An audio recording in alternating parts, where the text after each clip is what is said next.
Before I finish my diagram, I am going to read a little bit of chapter 9 on microbiogenetics. Just so I can get a little bit more information about the genetics of microbes to understand a more in-depth understanding of DNA and RNA.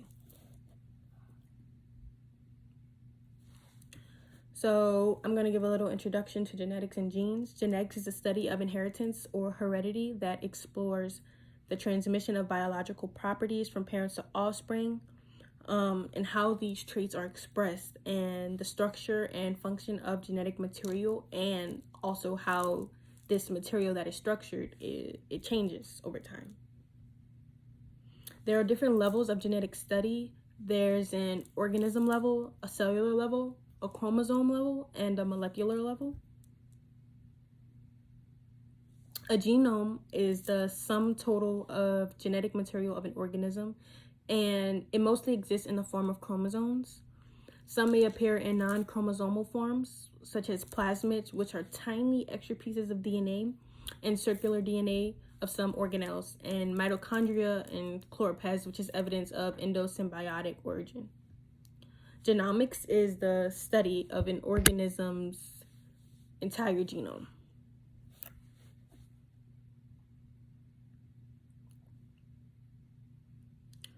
A chromosome is a neatly packed double-stranded DNA molecule, which is highly supercoiled. Eukaryotic chromosomes are located in the nucleus, and they vary in number from a few to hundreds. They can occur in pairs, such as diploids, or singles, which are haploids.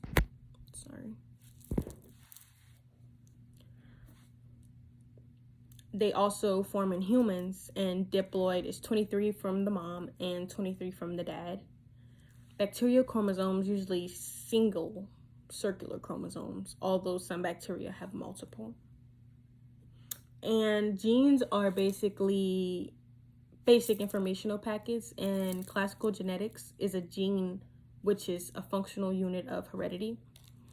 The preferred definition of that is a segment of DNA that contains the necessary code to make one protein or one RNA. And a genotype is a sum of all genes constituting an organism's distinctive genetic makeup. Example, A is a brown color allele, A is a blue color allele.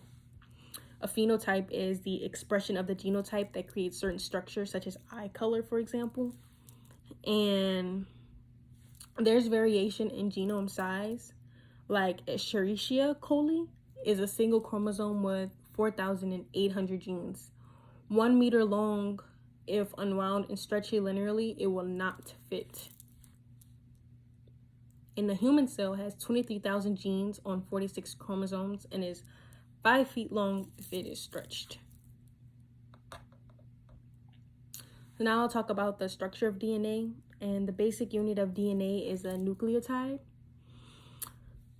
The structure of DNA includes phosphate, deoxyribose sugar, nitrogenous base, and nitrogenous bases are purines and pyrimidines. Adenine always pairs with thymine, and guanine always pairs with cytosine, so it'll be A to T and G to C. Anti-parallel arrangement, one side of the helix runs into the opposite direction of the other, and they're a significant factor in DNA synthesis and protein production.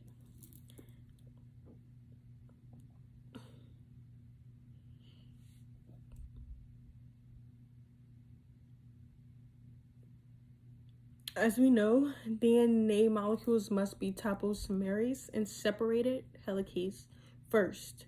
DNA primer is synthesized by primase, creating a primer, which is a short chain of RNA which has a dangling 3 OH on the end. A DNA polymerase steps in and adds nucleotides in the 5 to 3 direction, one nucleotide at a time, because chains are anti-parallel.